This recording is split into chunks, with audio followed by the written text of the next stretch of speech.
A fresh nightmare for King Charles as it's revealed that Buckingham Palace were handed Andrew Mountbatten Windsor's controversial envoy emails 6 years ago. Let's get reaction from one of the most respected journalists in the country, the editor-at-large of the Mail on Sunday, Charlotte Griffiths. Good morning, Charlotte. Morning. All this information right under their noses and indeed international newspapers. And they just, they're so systematically used as an institution to just passing us off with a kind of press statement, we are looking into it, or it is being handled, or something really sort of nebulous. And Charlotte. I don't know if it can, because there's so much more to come. The police investigation's still ongoing. And now they've got to answer questions about why they turned a blind eye, why they palmed off the Mail on Sunday, nearly 7 years ago, when we put what it's doing is kicking the can down the road. And they should know better than any institution that after a while, once the scandal dies down, then the process and the system around the scandal becomes the focus. And this is the uncomfortable truth for the King today.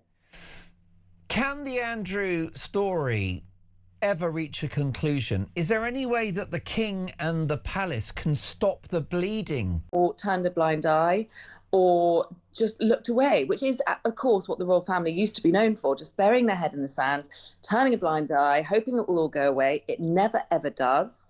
This is something I think Prince William, by the way, will completely turn on its head when he becomes the king. Because what we're now learning is that the palace didn't just find out about these emails recently, they were sitting on this information for 6 years. 6 years! And the question every royal correspondent is asking this morning is, what did they actually do with it? Thank you for joining us. Another royal bombshell. Yeah, this is the moment that King Charles and the royal family have been dreading. It's the moment when the media attention, the public's attention, turn away from Andrew and his sordid lifestyle and his buffoonery to, well, hold on a minute, what was the process around this? Why is it that the Queen really pushed her son into that role? And I know we all have a lot of respect for the Queen, but, people have been asking that question a lot recently. And also, how long did the royal family, the Lord Chamberlain, all these very important people, these men in grey suits, how long did they know about what he was doing while he was a trade envoy? And what he was doing was finding out information and pushing it to his rich, tax-dodging friends. And actually what we find out is, well, we know that the Mail on Sunday, nearly 7 years ago, was pushing this under the noses of the Lord Chamberlain and the royal household, and that they were also leaked a huge cachet of emails several years ago. And that is the key question, isn't it?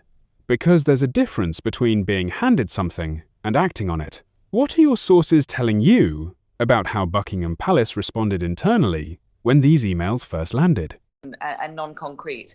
So I think they can't stop the bleeding. I wonder whether what William's big, huge project will be as soon as he becomes king, or in the build-up to being king while he's the Prince of Wales, is finding a way to stop this repeatedly happening. Because if it's not this, it'll be something else, and it will go on for years to come. What levers might William pull? Because you've told me on this programme in the past that William has been very concerned about the reputational damage from Andrew for years and years and years. So what can William do in the absence of the title Duke of York and Prince Andrew? What else can you do with Andrew? I think he'll allow him to live in exile. Obviously, he's been stripped of everything he can be stripped of. But what William can do now is be less opaque about the processes around the royal family. Right. And he's already starting to do that. He's starting to, he's selling off £500 million worth of the Duchy of Cornwall estate. He's starting to be a bit less obscure about his tax goings on. I think maybe that's what he'll do. He'll try and deflect attention towards a new era of modern monarchy where the cards are all laid out on the table. And I think that includes the properties, the tax, the behaviour of, royal family members in roles like the trade envoy role. And what exactly they get paid. What do Beatrice and Eugenie get knocked off their rent at St James's Palace? Well, that's where it gets deeply uncomfortable for the institution.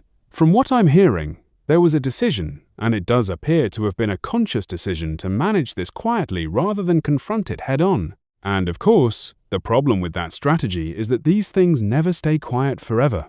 They surface, and when they do, the cover-up, or the perceived cover-up, becomes the story, not just the original issue. know now that he actually stood up to his grandmother, the Queen, when she was still alive, and King Charles, and said, "This man has got to go. He's dreadful.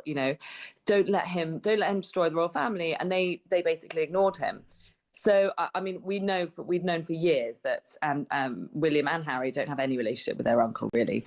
And, blockades were put in his way. And he was too young, and he wasn't the Prince of Wales then, so William couldn't do anything about it. But I bet he's very resentful now. Let's talk about the Sussexes if we can, Charlotte, because you know as well as I do that Rob Shuter is quite a well-connected journalist. He's got the Naughty But Nice Substack, which is pretty good for royal exclusives. And his insiders are telling him that Meghan wants Harry to make some money. According to this insider, they've got to keep the money flowing. Meghan finally told Harry he needs to step up financially, Charlotte. She's driving the business deals. Now, for viewers who are just joining us this morning, let's just give some context here. These are emails connected to Andrew, the Duke of York, and his role as a trade envoy. Emails that, we're now told, raised serious questions at the time. Charlotte, how damaging is this specifically for King Charles, who has spent the better part of the last 2 years trying to draw a line under everything Andrew related? Knows how to do and can do well.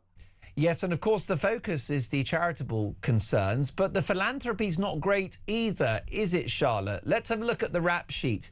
You've got Archewell, which is the couple's charity, which appears to have effectively been shuttered with key members of staff quitting.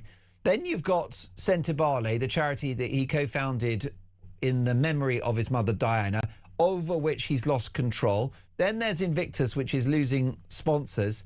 And then there's African Parks, which stands accused of having operatives in their ranks who are abusing and raping. Went to Sandhurst, didn't go to university, hasn't got a degree, doesn't have great A-levels. He's not qualified to do anything except be royal. And maybe be in the army, but he's left the army now. He can't really go back in. And he's left the royal family, and he definitely can't go back in. So, by removing him from being a member of the royal family, she took away the only job he really knew. How much more juice is there left in the lemon for her to squeeze? Well, you have to wonder. I mean, that's the issue for Harry, isn't it? Because in the absence of spilling the beans about his family, there doesn't appear to be an awful too much else on offer, really. What else can Harry do? Yeah, how else can he monetize himself? This is a man. It's deeply damaging.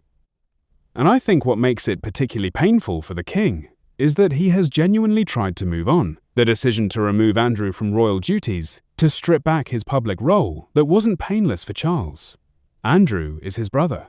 But every time the palace seems to be turning a corner, something like this emerges and drags them back. And the timing with the king still managing his own health makes it even more fraught. Tribes in Africa. So the charity stuff is not exactly a safe haven for Harry, is it? No, absolutely not. The African Parks thing is obviously horrifying. It's been rumbling on for years. Sentebale was a real shock. And then there's Invictus. We always thought Invictus would be his safe space, to use probably one of their own woke terms. but no, even that's not looking like it's too healthy. He's desperate to get some publicity for it this July. I think he's coming over the 10th to the 17th of July, and he really wanted to meet in public with a member of the royal family, preferably his father, to generate some attention for it because it's in a year's time. And I don't think that's going to happen. I think he's going to come. I think it's going to be very lackluster. No wonder sponsors are pulling out. I think if Invictus goes, I just don't think there's anything left for Harry other than to rejoin the royal family. And we all know he won't be very welcome. It's so difficult, isn't it? How would you appraise Harry's mental state at the moment, Charlotte? I know you're not a mind reader, but you've reported on the royals for many years. Just looking at the body language, the public statements, the interviews, do you think Harry's happy? And I'm not a marriage wrecker, Charlotte, but I would say that if he were not with Meghan, I think there is a path back to the family and to some kind of royal role. But I just wonder whether, as long as Meghan's there, that's the barrier, particularly for William. I think so, because Do we know yet whether the king himself was personally aware of these emails 6 years ago? Or is this a case of palace machinery operating independently of the monarch? That is the question his communications team will be desperately hoping nobody asks too loudly today, because the honest answer is, we don't know. And that ambiguity is itself a problem.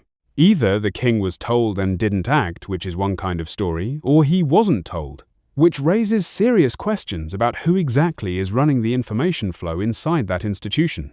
Neither answer is comfortable. Yeah, William will not have her back in the country. I mean, it's just not going to happen. So he'd have to start making visits here without her, I think. And whether he agreed to that or not, I don't know. But I can't see a path back for him because he loves his kids and he wants to see them regularly. Well, look, Charlotte, brilliant stuff. Always love your reporting in the Mail on Sunday. Number one. Really. And, blockades were put in his way. And he was too young and he wasn't the Prince of Wales then. So William couldn't do anything about it. But I bet he's very resentful now. Thank you for joining us this morning. We'll no doubt be returning to this story as it develops throughout the day. When we come back,